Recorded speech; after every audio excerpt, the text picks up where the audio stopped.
नमस्ते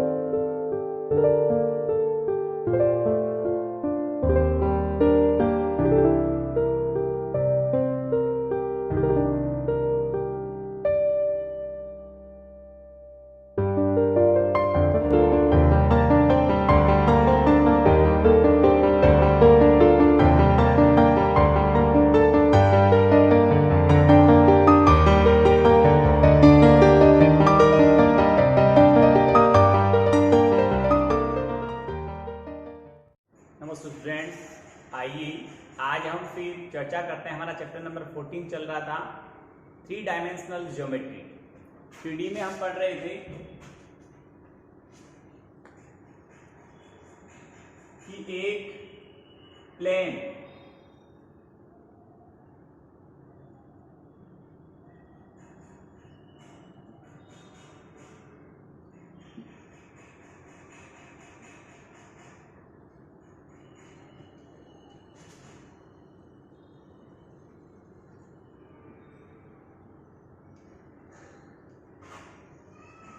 जिसे हम शॉर्ट में 3D भी बोलते हैं, और हमारा जो चैप्टर है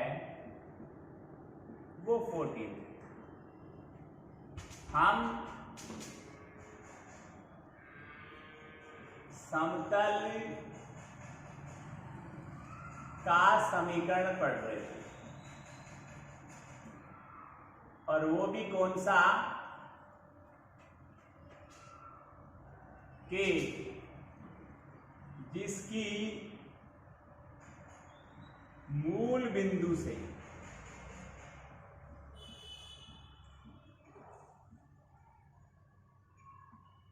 दूरी दी जाती,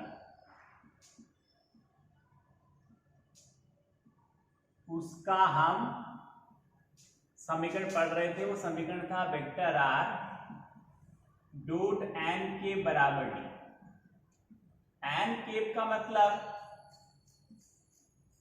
एन केप इस समतल पर एक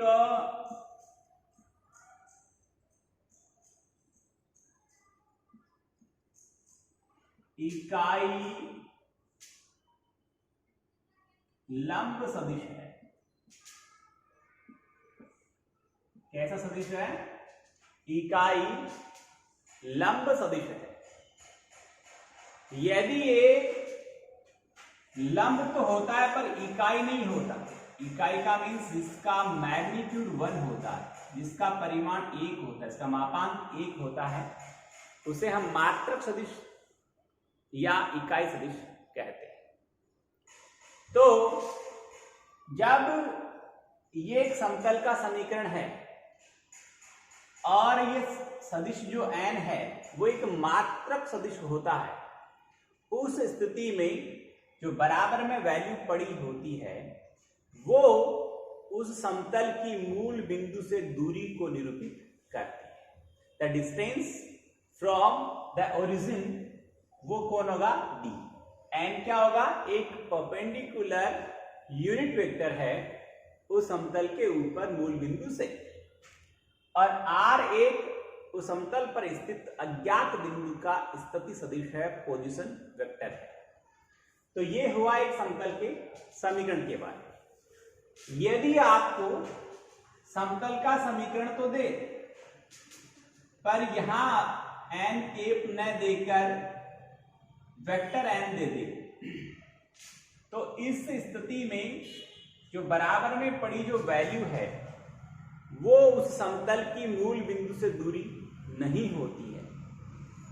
तो आपको यदि समतल की मूल बिंदु से दूरी ज्ञात करनी हो तो आप इस सदिश जो n है इसे n केप यानी मात्रक सदिश में बदलना होगा, और किसी सदिश को मात्रक सदिश में बदलने के लिए उस सदिश में उसके परिमाण का भाग लगा दिया जाता है। इतनी स्थिति आपको समझ में आई होगी। मैं एक एग्जांपल लेता हूं। Vector r dot 2y cap 3j cap plus 4k cap. -7 is equal 0। यदि एक समतल का समीकरण है तो सबसे पहले तो इस कांस्टेंट वैल्यू को दाहिनी ओर पक्षांतर करिए। दाहिनी ओर पक्षांतर करने पर यह वैल्यू पॉजिटिव हो जानी चाहिए, क्योंकि डिस्टेंस कभी नेगेटिव नहीं होती। ये ऑलरेडी यहां पर नेगेटिव था, ट्रांसफर किया, पॉजिटिव हो गया। बट यदि ये प्लस का 7 पड़ा होता तो ट्रांसफर करने पर ये माइनस का हो जाता। और डिस्टेंस नेगेटिव नहीं होती है तो इसलिए क्या करते, इसको पॉजिटिव बनाते। इसको पॉजिटिव बनाते तो दोनों पक्षों को या तो माइनस से गुणा करना पड़ता है, माइनस का भाग लगाना पड़ता। यदि दोनों पक्षों को मैं माइनस से गुणा करता हूं या भाग लगाता हूं तो ये तो पॉजिटिव हो जाएगा। बट ये जो सदिश n है इसके सभी घटकों का निशान बदल जाएगा। समझ में आ गई? सभी घटकों का निशान चेंज हो जाएगा, जैसा है उससे अपोजिट हो जाएगा। पॉजिटिव तो नेगेटिव हो जाएगा और नेगेटिव है तो पॉजिटिव हो जाएगा। अब देखिए मैं आगे बढ़ता हूं। तो पहले जो ये सदिश है इसमें से मैं निकालता हूं कि वेक्टर। तो हम देख रहे थे कि इस सदिश n जो है, सदिश n को हमने लिया 2ik plus 3jk plus 4k। इसका परिमाण निकालेंगे तो परिमाण मैंने बताया था किसी भी सदिश के अदिश घटकों के वर्गों के योगफल के वर्गमूल के बराबर होता है और उस सदिश का परिमाण। तो यहां पर इस सदिश n का परिमाण आया √29। 2 का स्क्वायर 4, 3 का स्क्वायर 9, 4 का 16, 16 और 4 20, 20 और 9 29। ये परिमाण आ गया। अब इस जो सदिश रूप में हमारे पास में जो अभिलंब था, इसे अभिलंब बोलते हैं। हम क्या करेंगे, इस अभिलंब का परिमाण ज्ञात कर चुके हैं। इस परिमाण से इस समीकरण 1 को विभाजित कर दें। जब वेक्टर r के साथ में जो अभिलंब सदिश है वो यदि मात्रक सदिश नहीं होता है तो उस स्थिति में उस समतल की मूल बिंदु से दूरी ज्ञात करने के लिए उस सदिश के परिमाण से उस समतल के समीकरण को विभाजित किया जाता है। तो समीकरण 1 में मैं √29 का भाग लगाऊंगा। वो इस प्रकार से लगा कि यहां पर लेफ्ट में तो प्रत्येक जो घटक थे 2 के नीचे आ गया, 3 के नीचे और 4 के नीचे, इधर 7 के नीचे आ गया। अब ये वेक्टर r.n के बराबर d के फॉर्म में आ चुका है। इस फॉर्म में आने के बाद बराबर में जो वैल्यू पड़ी रहती है वो उस समतल की मूल बिंदु से दूरी कहलाती है। फिर उस समतल के दिक् अनुपात देखो, जब हम इसको मात्रक सदिश बना चुके हैं तो i, j और k के जो गुणांक होते हैं वो दिक् अनुपात नहीं रहे। अब ये बन गई दिक् कोजाएं। क्या बन गई? दिक् कोजाएं। इस समतल की दिक् कोजाएं है हमारे पास में, ये फर्स्ट 2/√29 और सेकंड 3/√29 और थर्ड है 4/√29। दिक् कोजाएं से हम L, M और N से डिनोट करते हैं। उनकी वैल्यू आ जाएगी हमारे पास। यहाँ प्लस माइनस भी लगाया जाता है क्योंकि जो दिक् कोजाएं प्लस माइनस में होती है। और 3/√29 और 4/√29, इनके पहले प्लस माइनस लगा लें। तो ये हो गई समतल की दिक् कोजाएं। यदि हमें दिक् अनुपात लिखने हैं तो दिक् अनुपात है 2, 3 और 4। जब वो मात्रक सदिश बन चुका होता है तब i, j, k के गुणांक हैं वो दिक् अनुपात नहीं रहते हैं, वो दिक् कोजाएं बन जाती है। और जब वो मात्रक सदिश नहीं है तब i, j, k के गुणांक होते हैं वो दिक् अनुपात कहलाते हैं। एक बार बोर्ड पे अच्छी तरह से देख लो students.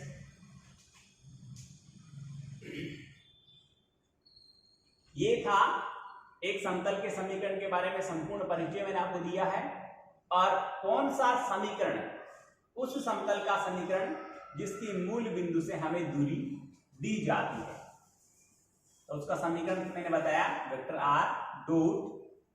r.n is equal d, जहां n उस समतल पर एक इकाई लंब सदिश है और d है उस समतल की मूल बिंदु से दूरी को निरूपित करता है। आइए अब इससे रिलेटेड हम सवाल करते हैं स्टूडेंट्स। वो है कुछ एग्जांपल्स पढ़े यहाँ पर। एग्जाम्पल आप अच्छी तरह देख सकते हैं, सोल्व है, कोई दिक्कत वाली बात नहीं है। हो तो आप मुझे कॉल कर सकते हैं इसके बारे में। मैं डायरेक्टली आपको एक्सरसाइज पे ले चलता हूं, क्योंकि एग्जाम्पल इतनी कोई टफ नहीं है। सिंपल सिंपल जो मैंने बातें बताई है वो यहाँ यूज होनी है। कुछ एग्जाम्पल में आपको पूछेगा कि समतल का समीकरण दिया है, मूल बिंदु से दूरी ज्ञात कीजिए। तो पहले चेक करिए कि जो r के साथ में सदिश पड़ा है वो मात्रक सदिश है या नहीं। यदि मात्रक है तो डायरेक्ट आप RHS की वैल्यू को दूरी बता सकते हैं। जब वो मात्रक सदिश नहीं है तो उसे मात्रक सदिश में बदलें भी, जैसे मैंने बदला था, और उसके बाद आप दूरी ज्ञात करें। डी का अनुपात पूछेगा, डी को जय पूछेगा। तो जो मैंने थीम आपको एक्सप्लेन किया अभी, उससे रिलेटेड ही एग्जाम्पल है, उससे रिलेटेड ही हमारी एक्सरसाइज में सवाल है। मैं एक्सरसाइज में आता हूं, एक्सरसाइज 14.6।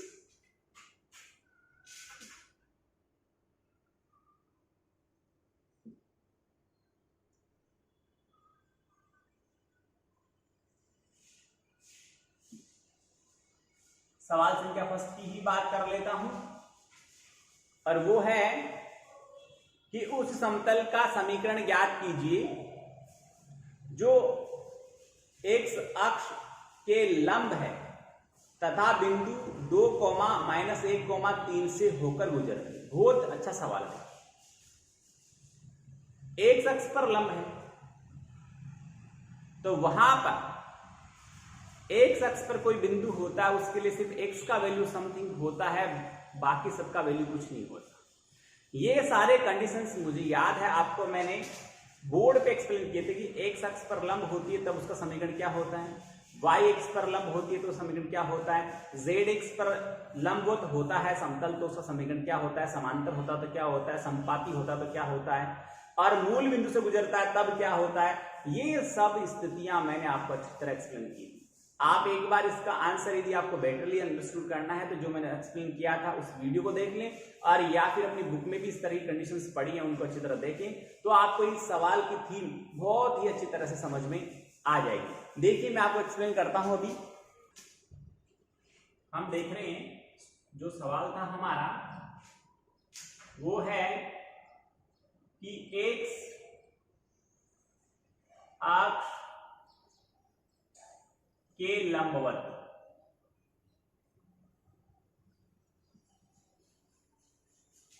और एक बिंदु दिया गया है, वो बिंदु है 2, -1, 3 से होकर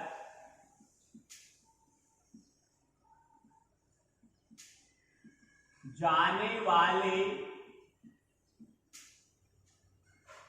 समतल का हमें समीकरण ज्ञात करना है।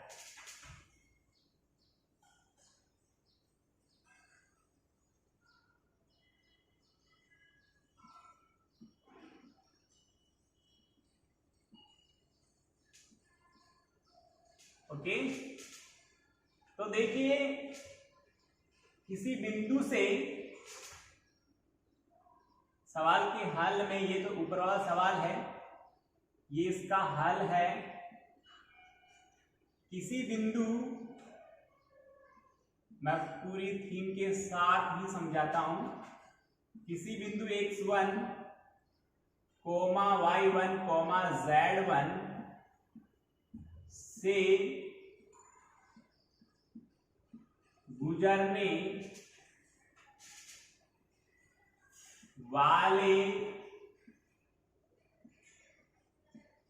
समतल का जो समीकरण होता है वो होता है students a ब्रैसिस x minus x1 plus b ब्रैसिस y minus y1 plus c ब्रैसिस z minus z1। देखिए यहां पर मैंने बोला कि मान लीजिए कि ये जो समतल है वो बिंदु x1, y1 और z1 से होकर गुजरता है। इस स्थिति में किसी दिए गए बिंदु से गुजरने वाले समतल का जो समीकरण है वो मैंने यहां लिखा है कि a bracket x minus x1 plus b bracket y minus y1 plus c bracket z minus z1 is equal 0। ये याद रखना है कि किसी बिंदु x1, y1, z1 से गुजरने वाले समतल का समीकरण ये हो। अब आगे देखिए, हमारा जो समतल है वो x अक्ष के लंबवत है, और जब x अक्ष के लंबवत है तो वहां पर b और c का वैल्यू 0 हो जाता है। आप देखिए जो मैंने प्रॉपर्टी आइडेंटिटी पढ़ाई थी उसमें, तो आप कहेंगे कि चूंकि इसको मैं पहले लिख दूं, a bracket x minus x1 का वैल्यू 2 है, plus b bracket y plus 1 हो गया, और c ब्रैकेट z माइनस 3 हो गया, इज इक्वल टू 0। अब आप ये कहेंगे कि चूंकि समतल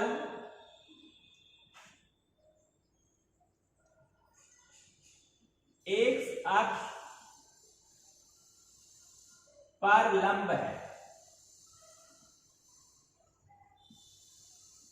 तो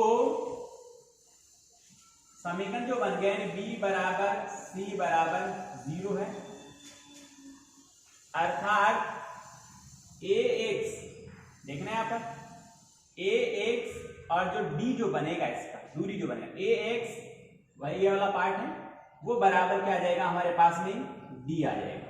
यस, यानी यहां पर इस स्थिति के अकॉर्डिंग बात करूं तो b और c 0 हो गया, तो a और x माइनस 2 इज इक्वल 0 लिख देता हूं।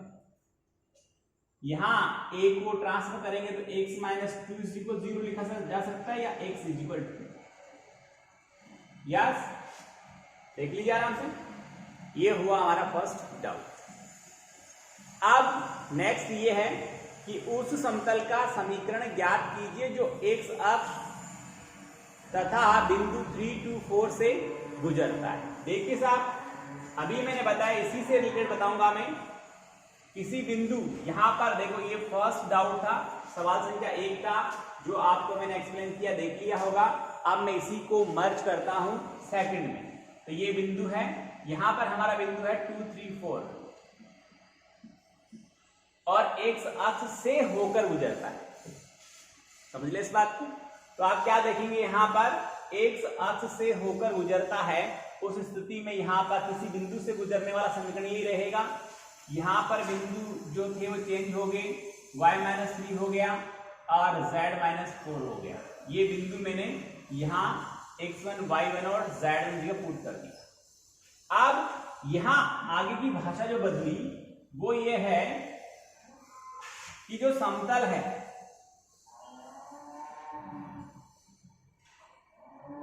वो x अक्ष से होकर जाता है।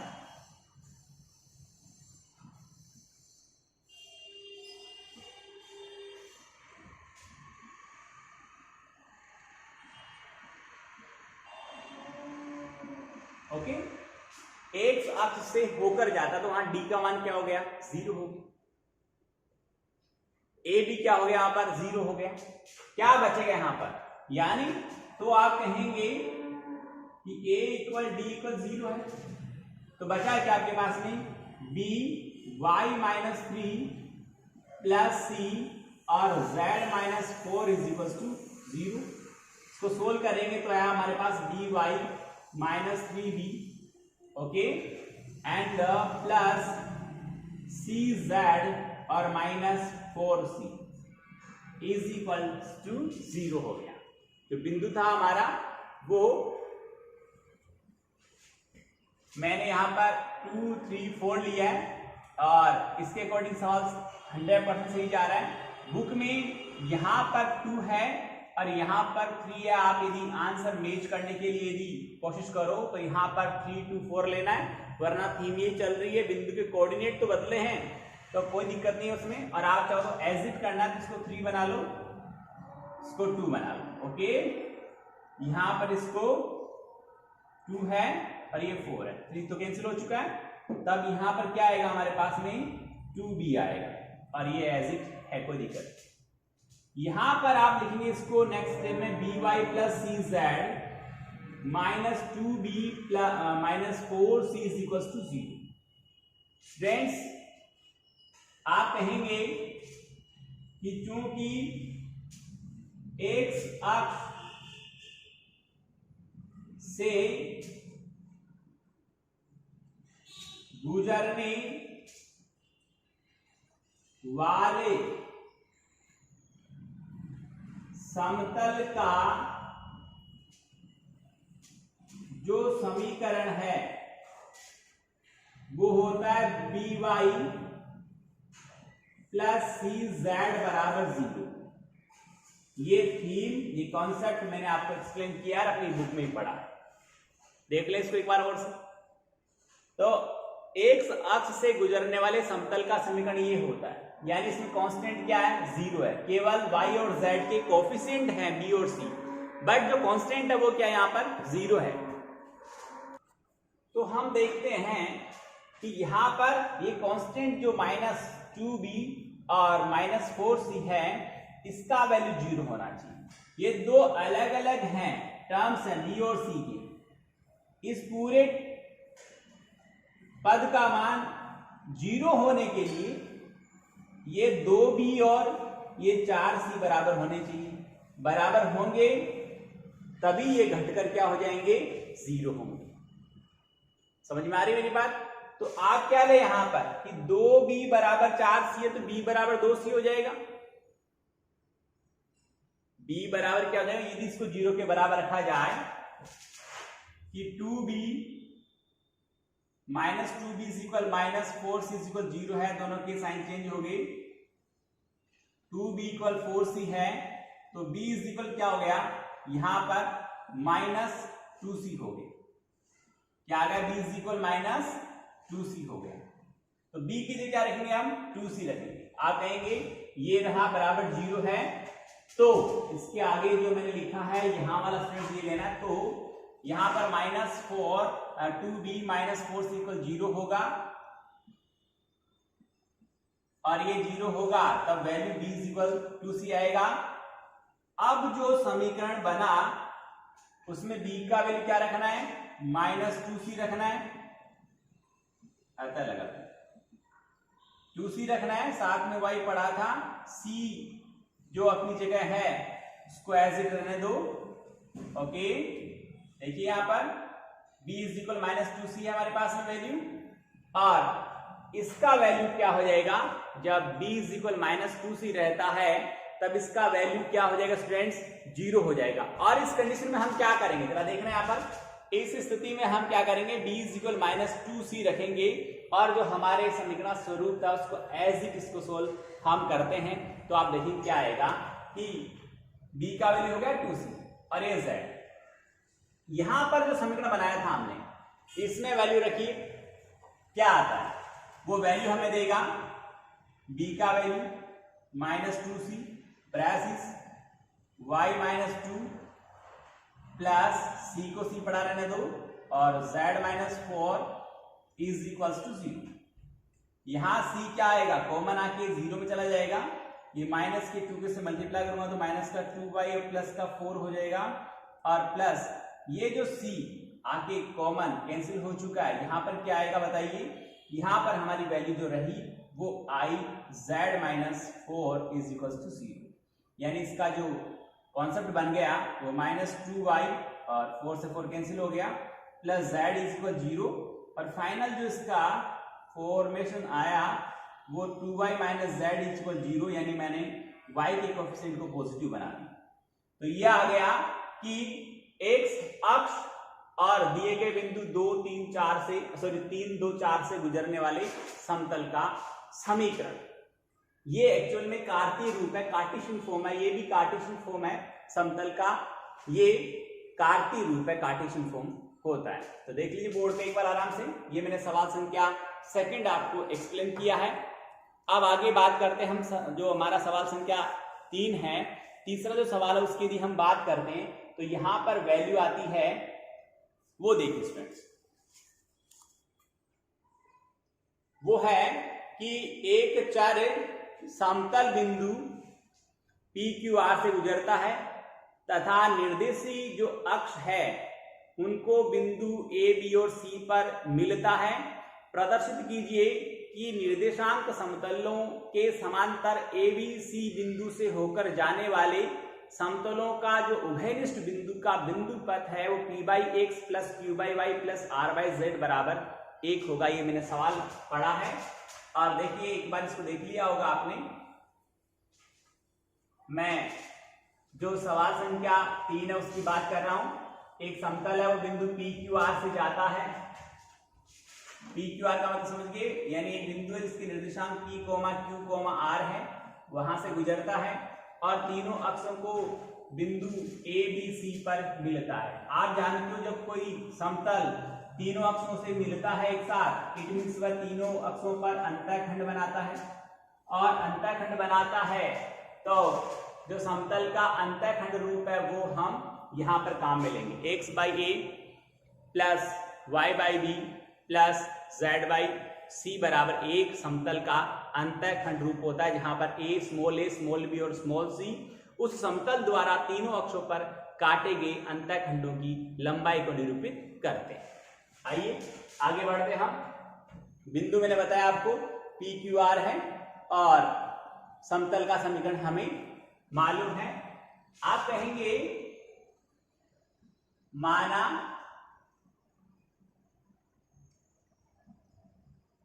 समतल का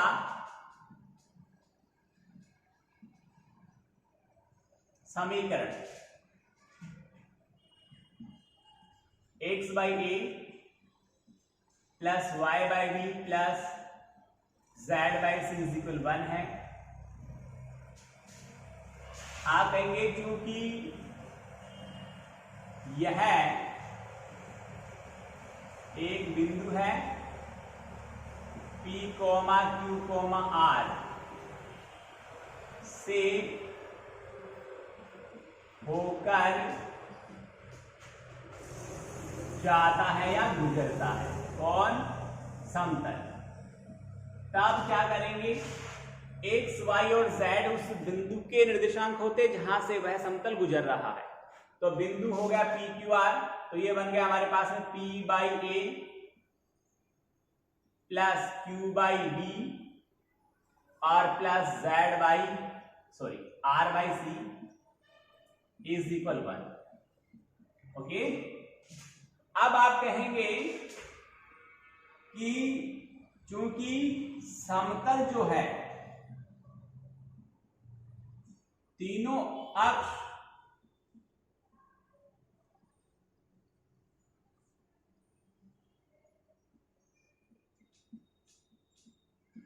अक्षों को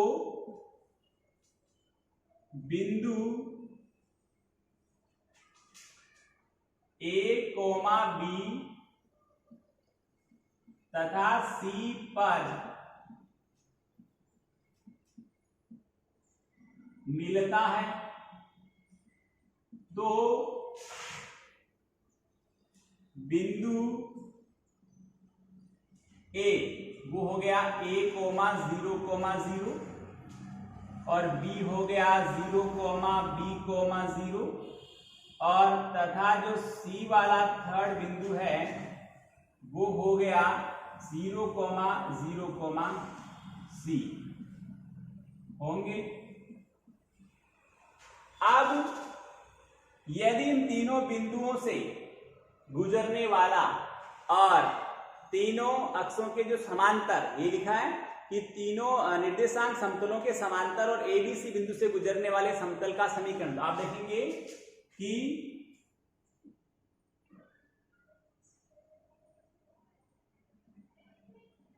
निर्देशांक समतलों के समांतर व बिंदुओं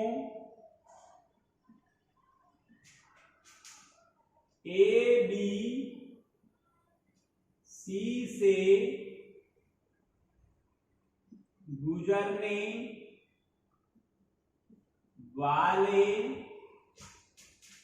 निर्देशांक तल बोल सकते हैं, निर्देशांक तलों के समांतर व बिंदुओं ए बी सी से गुजरने वाले समतल